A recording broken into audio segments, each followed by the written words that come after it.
પૂર્વ કૃષિમંત્રીએ cyber crime police મથકમાં ગંભીર ફરિયાદ નોંધાવી। પૂર્વ કૃષિમંત્રી તથા જામનગર ગ્રામ્યના ધારાસભ્ય શ્રી રાઘવજી પટેલ દ્વારા જામનગર સાયબર ક્રાઇમ પોલીસ મથકમાં ગંભીર ફરિયાદ નોંધાવવામાં આવી છે। ફરિયાદમાં જણાવ્યા મુજબ ફેસબુક આઈડી વિશાલ કંસાગર તથા ઇન્સ્ટાગ્રામ આઈડી વી કંસાગર 77ના અજાણ્યા ધારક દ્વારા સોશિયલ મીડિયા મારફતે પૂર્વ મંત્રીને બદનામ કરવાની નફતે પ્રવૃત્તિ કરવામાં આવી હતી। આ આરોપીએ આર્ટિફિશિયલ ઇન્ટેલિજન્સ એઆઈ ટેકનોલોજીનો ઉપયોગ કરીને ફોટોગ્રાફ્સમાં એડિટિંગ કરી તેને વિકૃત બનાવ્યા હોવાનું ફરિયાદમાં ઉલ્લેખ કરાયો છે। ઉપરાંત અલગ અલગ વિડીયો તૈયાર કરી ફોટા અને વિડીયો સાથે ઉશ્કેરણીજનક લખાણ લખી અથવા બોલી ફરિયાદીની પ્રતિષ્ઠાને ગંભીર હાનિ પહોંચાડવાનો પ્રયાસ કરવામાં આવ્યો હતો। સાચી વાત છે।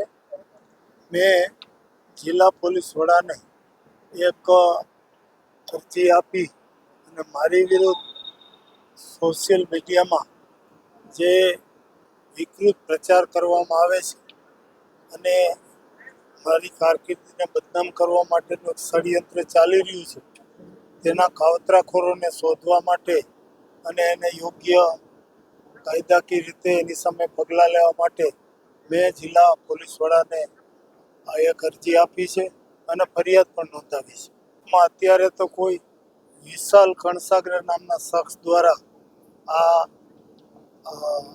આવી પોસ્ટો મૂકવામાં આવી રહી છે। એઆઈ ટેકનોલોજીના માધ્યમથી વિકૃત તસવીરો બનાવી અને ખોટા પોસ્ટમાં લખાણો દ્વારા મને નુકસાન થાય, મારી કારકિર્દીને નુકસાન થાય એ માટેના વ્યવસ્થિત પ્રયત્નો થઈ રહ્યા છે।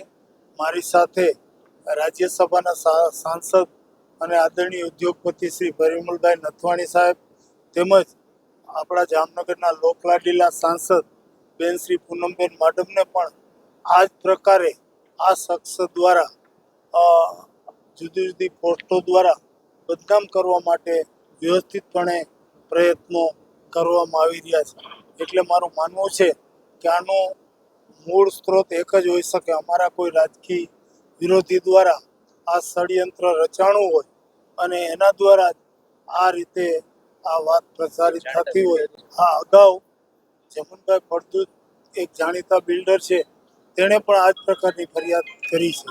એટલે આ ષડયંત્રને સમૂળગું નાબૂદ થાય, આ ષડયંત્રના કાવતરાખોરો સામે કાયદાકીય રીતે પગલાં લેવાય અને આવી કામગીરી બંધ થાય, એના માટે મેં જિલ્લા પોલીસ વડાને અનુરોધ કર્યો છે।